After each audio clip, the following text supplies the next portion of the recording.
Hello friends, PSC codes and ട്രിക്സിൻ്റെ പുതിയൊരു വീഡിയോയിലേക്ക് എല്ലാവർക്കും സ്വാഗതം. ഇപ്പോൾ കഴിഞ്ഞ 3 ക്ലാസ്സിലായിട്ട് നമ്മൾ ഭരണഘടനയാണ് ചർച്ച ചെയ്തത് അല്ലേ. കുറേ മോക്ക് ടെസ്റ്റ് വീഡിയോ നമ്മൾ ചർച്ച ചെയ്തായിരുന്നു. അപ്പോൾ 3 മോക്ക് ടെസ്റ്റ് വീഡിയോയാണ് ഭരണഘടനയുമായി ബന്ധപ്പെട്ടിട്ട് നമ്മൾ ചെയ്തത്. ചാനലിൽ അപ്ലോഡ് ചെയ്തിട്ടുണ്ട്. അപ്പോൾ കാണാത്തവരൊക്കെ ഉണ്ടെങ്കിൽ ഒന്ന് കണ്ടു നോക്കുക. അപ്പോൾ എല്ലാ ക്വസ്റ്റ്യനും സ്റ്റേറ്റ്മെൻറ്റ് ടൈപ്സിലുള്ള ക്വസ്റ്റ്യനാണ് നമ്മൾ ചർച്ച ചെയ്തത്. അപ്പോൾ അതിൻ്റെ കണ്ടിന്യൂഷൻ തന്നെയാണ് ഇന്നത്തെ ഈ ക്ലാസ്സും. ഓക്കെ, അപ്പോൾ വളരെ പ്രധാനപ്പെട്ട ഭരണഘടനയിൽ നിന്നുള്ള ചോദ്യങ്ങളാണ് നമ്മൾ പരിചയപ്പെടുന്നത്. ഓക്കെ, അപ്പോൾ ഇതിൽ തന്നെ പ്രീവിയസ് ഇയർ ചോദിച്ചിട്ടുള്ളത് കൊണ്ട് അതുപോലെ തന്നെ ഒരുപാട് ചോദിക്കാൻ സാധ്യതയുള്ള ഒരുപാട് ഇമ്പോർട്ടൻ്റ് ആയിട്ടുള്ള ക്വസ്റ്റ്യൻസും ഉണ്ട്. അപ്പോൾ എന്തായാലും വീഡിയോ കണ്ടു നോക്കുക, ഇഷ്ടപ്പെട്ടാൽ സപ്പോർട്ട് ചെയ്യുക. ഓക്കെ, അപ്പോൾ എന്തായാലും നമുക്ക് ആദ്യത്തെ ചോദ്യത്തിലേക്ക് കടക്കാം. ആദ്യത്തെ ചോദ്യം, ബന്ധം മനസ്സിലാക്കി പൂരിപ്പിക്കുക. മൗലിക കടമകൾ റഷ്യ, അവശിഷ്ട അധികാരം. ഇപ്പോൾ ഇവിടെ തന്നിരിക്കുന്നത് മൗലിക കടമകൾ എന്ന ആശയം കടമെടുത്തിരിക്കുന്നത് റഷ്യൻ ഭരണഘടനയിൽ നിന്നാണ് അല്ലേ. റഷ്യയിൽ നിന്നാണ് മൗലിക കടമകൾ ഇന്ത്യ കടമെടുത്തിരിക്കുന്നത്. അപ്പോൾ ഈ അവശിഷ്ട അധികാരം ഏത് രാജ്യത്തിൽ നിന്നാണ് ഇന്ത്യ കടമെടുത്തിരിക്കുന്നത്? ആൻസർ കിട്ടുന്നുണ്ടോ എന്ന് നോക്കിയേ.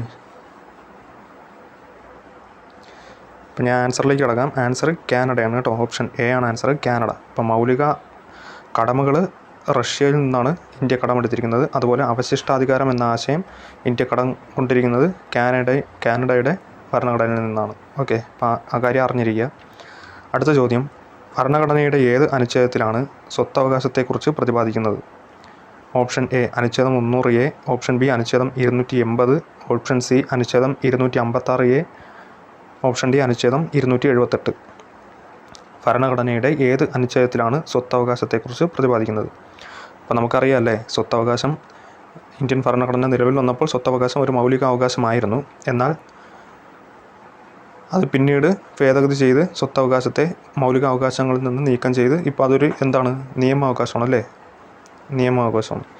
അപ്പം ഇപ്പോൾ ഭരണഘടനയുടെ ഏത് അനുച്ഛേദത്തിലാണ് സ്വത്തവകാശത്തെക്കുറിച്ച് പ്രതിപാദിക്കുന്നത്? ഏതാണ്?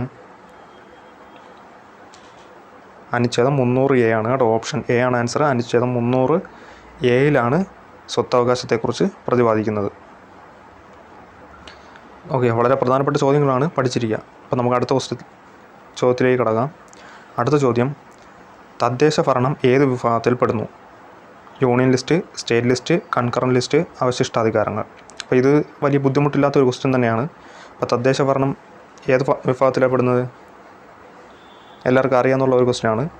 സ്റ്റേറ്റ് ലിസ്റ്റാണ് അല്ലേ, കേൾക്കുമ്പോഴേ അറിയാം. തദ്ദേശ ഭരണമൊക്കെ സ്റ്റേറ്റ് ലിസ്റ്റിൽ ഉൾപ്പെടുന്നതാണ്. ഓക്കെ, അപ്പോൾ അത് കുറേ പഠിച്ചിരിക്കണം കേട്ടോ. ഈ യൂണിയൻ ലിസ്റ്റ്, സ്റ്റേറ്റ് ലിസ്റ്റ്, അതുപോലെ കൺകറൻറ്റ് ലിസ്റ്റ്, ഈ മൂന്നിലും ഒരുപാട് കാര്യങ്ങൾ ഉണ്ടല്ലേ. ബാങ്കിങ്, ഇൻഷുറൻസ്, ഇതുപോലെയുള്ളതൊക്കെ യൂണിയൻ ലിസ്റ്റിൽ ഉൾപ്പെടുന്നതാണ്. അതുപോലെ പോലീസ്, തദ്ദേശ ഭരണം, കൃഷി തുടങ്ങിയവയൊക്കെ സ്റ്റേറ്റ് ലിസ്റ്റിൽ വരുന്ന കാര്യങ്ങളാണ്. അപ്പോൾ അത് പഠിക്കണം കേട്ടോ. എല്ലാത്തിലും ഒരുപാട് കുറച്ച് പോയിൻറ്റ്സൊക്കെ ഉണ്ട്. അപ്പോൾ അതെല്ലാം പഠിക്കണം. സിലബസിൽ എടുത്ത് പറയുന്ന ടോപ്പിക്കുകളാണ് യൂണിയൻ ലിസ്റ്റ്, സ്റ്റേറ്റ് ലിസ്റ്റ്, അതുപോലെ കൺകറൻറ്റ് ലിസ്റ്റ്. അടുത്ത ക്വസ്റ്റ്യൻ, ഗ്രാമസഭ സമ്മേളിക്കാനുള്ള കോറം എത്രയാണ്? ഓപ്ഷൻ എ ആണ് കേട്ടോ, 1/10 ആണ്. ഗ്രാമസഭ സമ്മേളിക്കാനുള്ള കോറം 1/10 കേട്ടോ. അപ്പോൾ അത് പലർക്കും അറിയാത്തൊരു പോയിൻ്റാണത്. ഇപ്പോൾ ഓർത്ത് വെച്ചിരിക്കുക, ഗ്രാമസഭ സമ്മേളിക്കാനുള്ള കോറം 1/10. അടുത്ത ചോദ്യം, സ്ത്രീകൾക്കെതിരെയുള്ള അക്രമ നിർമ്മാർജ്ജന ദിനമായി ആചരിക്കുന്നതെന്ന്? സ്ത്രീകൾക്കെതിരെയുള്ള അക്രമ നിർമ്മാർജ്ജന ദിനമായി ആചരിക്കുന്നതെന്ന്? നവംബർ 25, ജനുവരി 25, ഏപ്രിൽ 25, ജൂലൈ 25. ഏതാണ് ആൻസർ? നവംബർ 25 കേട്ടോ. ഓപ്ഷൻ എ ആണ് ആൻസർ, നവംബർ 25. സ്ത്രീകൾക്കെതിരെയുള്ള അക്രമ നിർമ്മാർജ്ജന ദിനമായി ആചരിക്കുന്നത് നവംബർ 25. ഓക്കെ, സ്ത്രീകൾക്കെതിരെയുള്ള അക്രമ നിർമ്മാർജ്ജന ദിനമായി ആചരിക്കുന്നത് നവംബർ 25. അടുത്ത ചോദ്യം,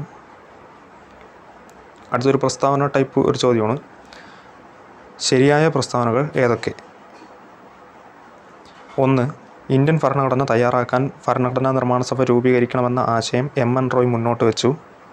2. ഭരണഘടനാ നിർമ്മാണ സഭ രൂപീകരിക്കണമെന്ന ആശയം ആദ്യം മുന്നോട്ട് വെച്ച രാഷ്ട്രീയ പാർട്ടിയാണ് ഇന്ത്യൻ നാഷണൽ കോൺഗ്രസ്. 3. ഭരണഘടനാ നിർമ്മാണ സഭ രൂപീകൃതമാക്കാൻ കാരണമായ ദൗത്യമാണ് ക്യാബിനറ്റ് മിഷൻ.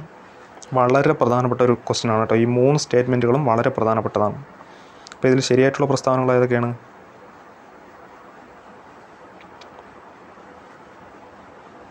അപ്പോൾ നിങ്ങൾക്ക് ആൻസർ കിട്ടിയെന്ന് വിചാരിക്കുന്നു. ആൻസർ ഓപ്ഷൻ ഡി ആണ്, 1ഉം 3ഉം. ഒന്നാമത്തെ സ്റ്റേറ്റ്മെൻറ്റിൽ എന്താ പറയുന്നത്? ഇന്ത്യൻ ഭരണഘടന തയ്യാറാക്കാൻ ഭരണഘടനാ നിർമ്മാണ സഭ രൂപീകരിക്കണമെന്ന ആശയം മുന്നോട്ട് വെച്ച വ്യക്തിയാണ് എം.എൻ. റോയ് കേട്ടോ. ഇന്ത്യൻ ഭരണഘടന തയ്യാറാക്കാൻ ഭരണഘടനാ നിർമ്മാണ സഭ രൂപീകരിക്കണമെന്ന ആശയം മുന്നോട്ട് വെച്ച വ്യക്തിയാണ് എം.എൻ. റോയ്. അത് ശരിയായിട്ടുള്ള പ്രസ്താവനയാണ്. അതുപോലെ മൂന്നാമത്തെ പ്രസ്താവന, ഭരണഘടനാ നിർമ്മാണ സഭ രൂപീകൃതമാകാൻ കാരണമായ ദൗത്യമാണ് ക്യാബിനറ്റ് മിഷൻ, അല്ലേ? വളരെ പ്രധാനപ്പെട്ട ഒരു പോയിൻ്റാണ്. ഭരണഘടനാ നിർമ്മാണ സഭ രൂപീകൃതമാകാൻ കാരണമായ ദൗത്യമാണ് ഏത്? Cabinet mission. ഈ രണ്ടാമത്തെ പ്രസ്താവന തെറ്റാണ്. ഭരണഘടനാ നിർമ്മാണ സഭ രൂപീകരിക്കണമെന്ന ആശയം ആദ്യം മുന്നോട്ട് വെച്ച രാഷ്ട്രീയ പാർട്ടി ഏതാണ്? ഇന്ത്യൻ നാഷണൽ കോൺഗ്രസ് ആണോ? അല്ല.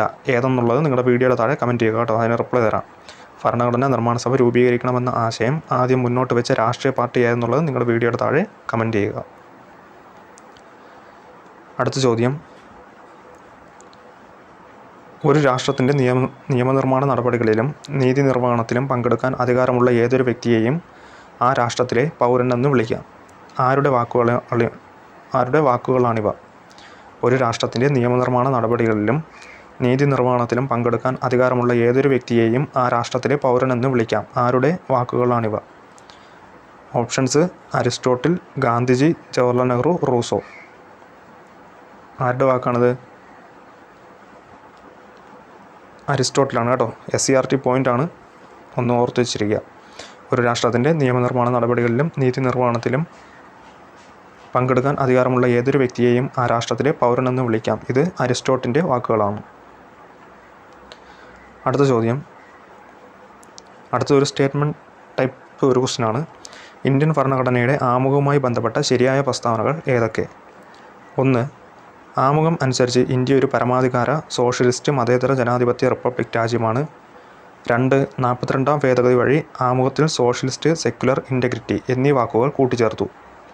അപ്പോൾ ഇവിടെ തന്നിരിക്കുന്നതിൽ ഇന്ത്യൻ ഭരണഘടനയുടെ ആമുഖവുമായി ബന്ധപ്പെട്ട ശരിയായ പ്രസ്താവനയാണ് ചോദിച്ചിരിക്കുന്നത്. ഏതൊക്കെയാണ് ഇതിൽ ശരി? ഇമ്പോർട്ടൻ്റ് ആയിട്ടുള്ള മറ്റൊരു ക്വസ്റ്റ്യനാണ്. ആൻസർ കിട്ടുന്നുണ്ടെന്ന് നോക്കിയേ. അപ്പോൾ ഞാൻ എന്തായാലും ആൻസറിലേക്ക് കിടക്കാം. ആൻസർ ഓപ്ഷൻ സി ആണ് കേട്ടോ. 1ഉം 2 ഈ 2 പ്രസ്താവനകളും ശരിയാണ്. അപ്പോൾ ഇന്ത്യൻ ഭരണഘടനയുമായി ബന്ധപ്പെട്ട് ഇവിടെ തന്നിരിക്കുന്ന ഇന്ത്യൻ ഭരണഘടനയുടെ ആമുഖവുമായി ബന്ധപ്പെട്ട് ഇവിടെ തന്നിരിക്കുന്ന ഈ 2 പ്രസ്താവനകളും ശരിയാണ്. ഒന്നാമത്തെ പ്രസ്താവന എന്താ പറയുന്നത്? ആമുഖം അനുസരിച്ച് ഇന്ത്യ ഒരു പരമാധികാര സോഷ്യലിസ്റ്റ് മതേതര ജനാധിപത്യ റിപ്പബ്ലിക് രാജ്യമാണല്ലേ?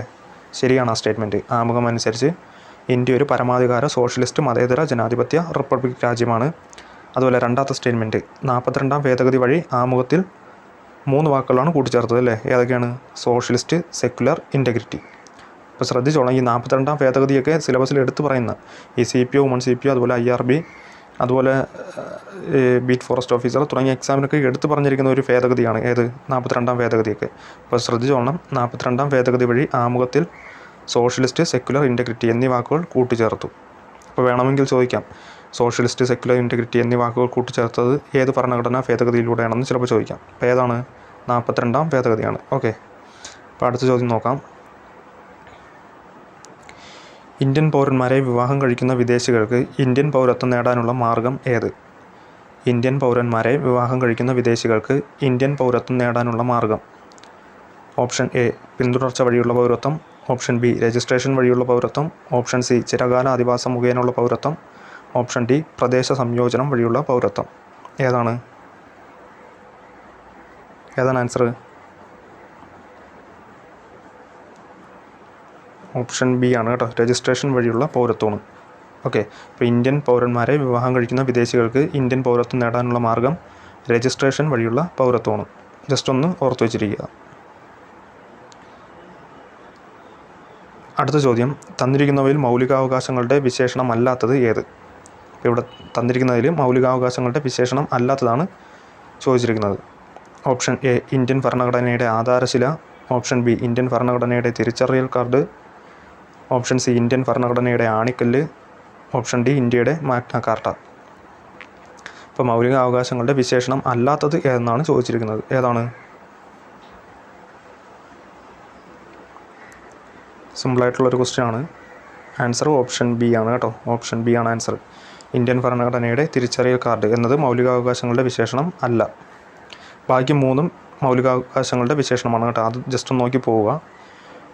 അപ്പോൾ ഈ ഇന്ത്യൻ ഭരണഘടനയുടെ മാഗ്ന കാർട്ട, അതുപോലെ ഇന്ത്യൻ ഭരണഘടനയുടെ ആണിക്കല്ല്, ഇതൊക്കെ കഴിഞ്ഞ പ്രിലിംസ് എക്സാമിന് ചോദിച്ച ക്വസ്റ്റ്യനാണ് കേട്ടോ. ഇന്ത്യൻ ഭരണഘടനയുടെ ആണിക്കല്ല് എന്തിനെ വിശേഷിപ്പിക്കുന്നത് എന്ന് ചോദിച്ചിട്ട് ഓപ്ഷൻസിൽ മൗലികാവകാശങ്ങൾ, നിർദ്ദേശക തത്വങ്ങൾ, മൗലിക കടമകൾ എന്ന് ഇങ്ങനെ ഒരു 4 ഓപ്ഷൻ ഉണ്ടായിരുന്നു. അപ്പോൾ എന്താണ് ഇന്ത്യൻ ഭരണഘടനയുടെ ആധാരശില, അതുപോലെ ഇന്ത്യൻ ഭരണഘടനയുടെ ആണിക്കല്ല്, അതുപോലെ ഇന്ത്യയുടെ മാഗ്ന കാർട്ട എന്നൊക്കെ അറിയപ്പെടുന്നത് മൗലികാവകാശങ്ങളാണ് കേട്ടോ. മൗലികാവകാശങ്ങളെ വിശേഷിപ്പിച്ചിരിക്കുന്നതാണ് ഈ 3 സ്റ്റേറ്റ്മെൻറ്റുകൾ. ഓക്കെ, മൗലികാവകാശങ്ങളുടെ വിശേഷണങ്ങളാണ് ഏതൊക്കെ? ഇന്ത്യൻ ഭരണഘടനയുടെ ആധാരശില, ഇന്ത്യൻ ഭരണഘടനയുടെ ആണിക്കല്ല്, ഇന്ത്യയുടെ മാഗ്ന കാർട്ട. അടുത്ത ക്വസ്റ്റ്യൻ നോക്കാം. ബന്ധം മനസ്സിലാക്കി പൂരിപ്പിക്കുക. നിർദ്ദേശക തത്വങ്ങൾ സപ്രൂവ് കമ്മിറ്റി, മൗലിക കടമകൾ ഡാഷ്. അപ്പം നിർദ്ദേശക തത്വങ്ങൾ നിലവിൽ വരാൻ അല്ലേ ശുപാർശ ചെയ്ത കമ്മിറ്റി സപ്രൂവ് കമ്മിറ്റിയാണ്. അപ്പോൾ മൗലിക കടമകൾ നിലവിൽ വരാൻ കാരണമായ കമ്മിറ്റി ഏതാണ്? സിമ്പിൾ ക്വസ്റ്റ്യനാണ്. ഇതും 42ാം ഭരണഘടനാ ഭേദഗതിക്ക് പഠിക്കുമ്പോൾ നമ്മൾ പഠിക്കുന്നതാണ്. സ്വരൺ സിംഗ് കമ്മിറ്റിയാണ് കേട്ടോ. ഓപ്ഷൻ ഡി ആണ് ആൻസർ. സ്വരൺ സിംഗ് കമ്മിറ്റിയാണ്. അപ്പോൾ നിർദ്ദേശക തത്വങ്ങൾ നിലവിൽ വരാൻ കാരണമായ കമ്മിറ്റി സപ്രൂവ് കമ്മിറ്റി, അതുപോലെ മൗലിക കടമകൾ ശുപാർശ ചെയ്ത കമ്മിറ്റി സ്വരൺ സിംഗ് കമ്മിറ്റിയാണ്. മൗലിക കടമകളുമായി ബന്ധപ്പെട്ട കമ്മിറ്റി സ്വരൺ സിംഗ് കമ്മിറ്റിയാണ്. അപ്പോൾ അത് ഓർത്ത് വെച്ചിരിക്കുക. അടുത്ത ചോദ്യം. കേന്ദ്ര ഗവൺമെൻറ്റിൻ്റെ നയപ്രഖ്യാപനം പാർലമെൻറ്റിൽ വായിക്കുന്നത് ആര്? കേന്ദ്ര ഗവൺമെൻറ്റിൻ്റെ നയപ്രഖ്യാപനം പാർലമെൻറ്റിൽ വായിക്കുന്നത് ആര്? ഓപ്ഷൻസ്: പ്രധാനമന്ത്രി, ലോക്സഭാ സ്പീക്കർ, രാഷ്ട്രപതി, ഉപരാഷ്ട്രപതി. ആരാണ്?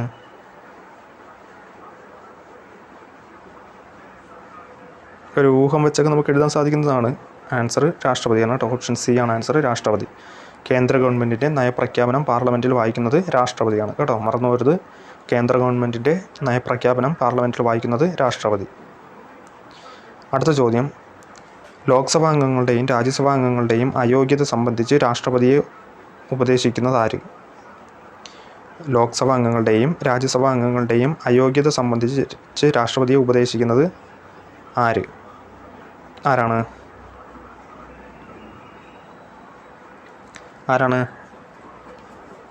ഓപ്ഷൻസ് വായിക്കുമ്പോൾ ആൻസർ കിട്ടും. ഏതാണ്? സുപ്രീം കോടതി, ദേശീയ തിരഞ്ഞെടുപ്പ് കമ്മീഷൻ, ദേശീയ വിവരാവകാശ കമ്മീഷൻ, അറ്റോർണി ജനറൽ. ആരാണ്? സിമ്പിളാണ്. ഓപ്ഷൻസ് കേൾക്കുമ്പോൾ തന്നെ നമുക്കറിയാം. ദേശീയ തിരഞ്ഞെടുപ്പ് കമ്മീഷനാണല്ലേ. ദേശീയ തിരഞ്ഞെടുപ്പ് കമ്മീഷൻ.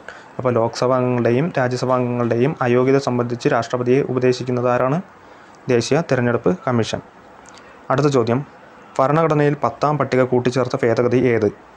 ഭരണഘടനയിൽ 10ാം പട്ടിക കൂട്ടിച്ചേർത്ത ഭേദഗതി ഏത്? ഓപ്ഷൻസ്: 42, 44, 52, 56. ഏതാണ്?